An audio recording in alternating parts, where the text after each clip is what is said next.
Number 3, अभी हम pharmacokinetics में पढ़ चुके हैं अबाउट आदमी, absorption, distribution, metabolism and elimination. अभी इनमें से पहले हम एब्जॉर्प्शन, उसके बाद फिर डिस्ट्रीब्यूशन, मेटाबॉलिज्म और एलिमिनेशन को पढ़ेंगे। एब्जॉर्प्शन को समझने के लिए हम पहले इसकी मानी को जानते हैं कि एब्जॉर्प्शन क्या होता है।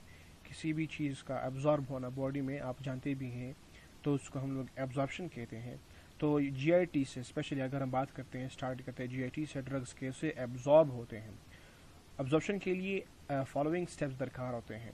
मैकेनिकल एब्जॉर्प्शन है, कुछ फैक्टर्स हैं, बायो इक्विलिटी है, बायो अवेलेबिलिटी और बायो इक्विलेंस और थेराप्यूटिक इक्विलेंस, जिसको आपने ऑब्जर्व करना होता है। इन टर्म्स को हम एक एक करके समझेंगे।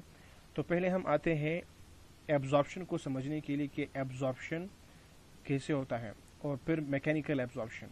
मैकेनिकल एब्जॉर्प्शन के फर्दर जो स्टेप्स हैं वो ये आपके सामने 1, 2, 3 करके मौजूद हैं। अभी हम एक एक करके इनको ऑब्जर्व करते हैं और समझते हैं। पहल हमारे पास है पैसिव डिफ्यूजन। आपके पास कुछ ड्रग्स वाटर सोलुबल होंगे और कुछ लिपिड सोलुबल होंगे।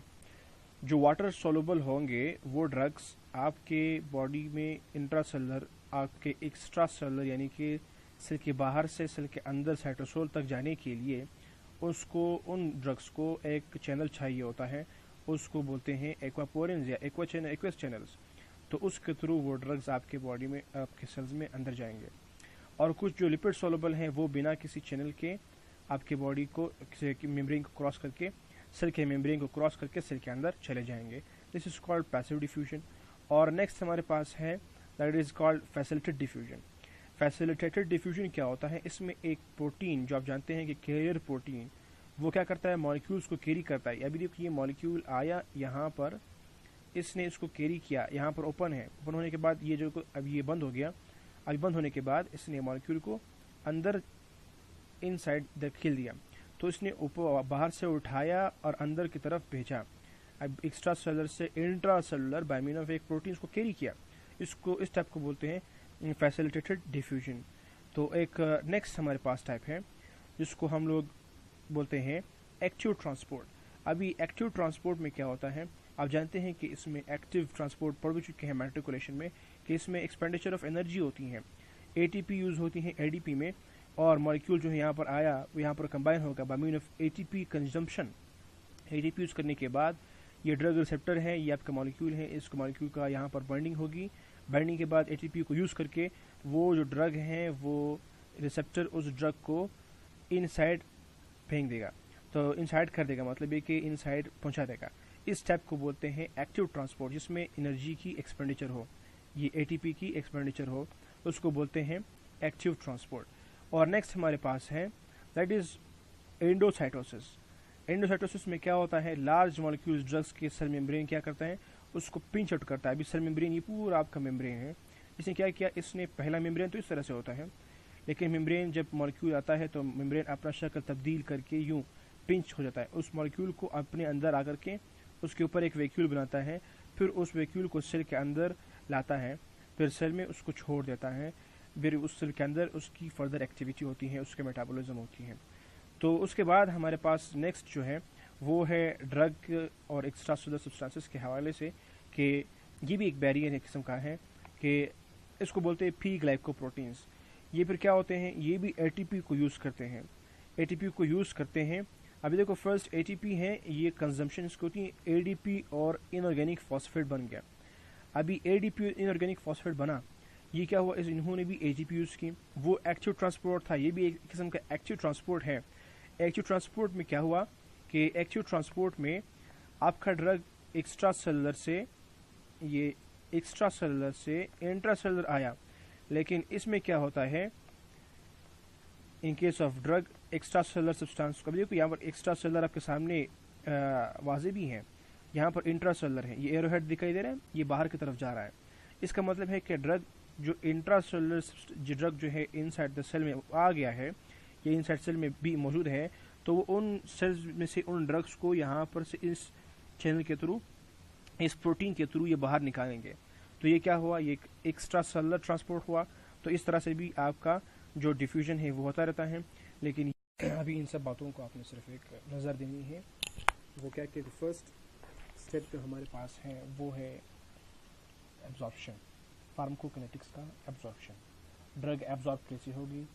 The very first passive absorption होगी, जो कंसंट्रेशन की ज़्यादा होने की वजह से एक्स्ट्रा सेलुलर से इंट्रा सेलुलर आएंगा ड्रग्स। वो ड्रग वाटर सोलुबल होंगे तो फिर प्रोटीन की फिर वो चैनल के थ्रू आएंगे, चैनल के थ्रू अगर वो लिपिड सोलुबल है वो खुद आएगा। नंबर 2 हमारे पास है that is called facilitated diffusion, जो एक प्रोटीन के ज़रिए से हो रहा है। प्रोटीन उनको बाहर से अंदर लाएगा, तो इसको बोलते हैं फैसिलिटेटेड डिफ्यूजन। और नंबर 3 हमारे पास है that is about active transport, जिसमें यहाँ पर ड्रग का कंसंट्रेशन एक्स्ट्रा सेलुलर कम है, लेस है, और यहाँ पर जो है ड्रग हाई है, फिर भी लेस से हाई की तरफ ब्लड का आना, जिसके ड्रग्स का लेस कंसंट्रेशन से लोअर कंसंट्रेशन से हायर की तरफ आना, तो वो क्या है? That is called active transport. तो यहाँ पर क्या होगी? एनर्जी की भी एक्सपेंडिचर होगी, एनर्जी भी यूज़ होगी। और नेक्स्ट हमारे पास है एंडोसाइटोसिस। कुछ ड्रग्स के मॉलिक्यूल जो हैं वो सेल मेम्ब्रेन उनको आपस में उन पार्टिकल्स के ऊपर एक इन्वलप बनाएगा, उसको फिर बॉडी के अंदर लाएगा। अंदर आने के बाद फिर वो सेल के जो एक्स्ट्रा सेलुलर से इंट्रा सेलुलर हैं वो पहुंचा देगा by mean of cell membrane. और नेक्स्ट हमारे पास है पी ग्लाइकोप्रोटीन्स। पी ग्लाइकोप्रोटीन्स क्या करते हैं? ये पी ग्लाइकोप्रोटीन जो हैं ये ड्रग्स को बाहर फेंकते हैं। पी फॉर फेंकना, जो आपके इनसाइड द सेल ड्रग होंगे उनको बाहर फेंकना होता है। ये प्रोटीन्स तकरीबन तमाम एरियाज में होते हैं, स्पेशली आपका जो एरिया ऑफ ब्रेन है, ब्रेन के जो एरिया है उसमें प्लासेंटा है और चंद एक और भी हैं, वहाँ पर ये बहुत ज़्यादा होता है, क्योंकि ये सेंसिटिव एरियाज़ हैं आपके बॉडी में। इनको डैमेज अगर ड्रग्स के टॉक्सिक इफेक्ट लगेंगे तो वो ख़राब कर देंगे। फिर हमने पढ़ा कि हमारे पास क्या है? एब्जॉर्प्शन है। कहाँ से ज़्यादा एब्जॉर्प्शन होती है? वो आपके इंट्रावीनस से बहुत ज़्यादा एब्जॉर्प्शन। तो क्या यहाँ पर एब्जॉर्प्शन है ही नहीं? यहाँ पर डायरेक्ट आप इंजेक्ट कर रहे हैं ब्लड को, ब्लड में आप डायरेक्ट इंजेक्ट कर रहे हैं। ड्रग आपने उठाया, उसको आपने इंजेक्ट किया डायरेक्टली इनटू द ब्लड, आपने प्लाज्मा में डाला, तो यहाँ पर एब्जॉर्प्शन कहाँ से? लेकिन यहाँ पर डायरेक्ट एंट्री होगी ड्रग की। एब्जॉर्प्शन जो होगी और वो कहाँ से होगी? वो आपने ओरली जो आपने ड्रग लिया है वो जाकर के आपके जीआईटी से जाएगा, फिर जीआईटी से by mean of portal system आपके लीवर में जाएगा, फिर लीवर से फिर आपके पूरे बॉडी में by mean of heart supply होगा। तो इस तरीके से लीवर में उस ड्रग की मेटाबॉलिज्म होगी। तो वो मेटाबॉलिज्म जिसकी ड्रग की हो जाएगी, वो ब्लड ड्रग का जो एक्टिव कॉन्स्टिट्यूएंट्स है वो भी आ जाएंगे और मेटाबोलाइट्स भी आएंगे। फिर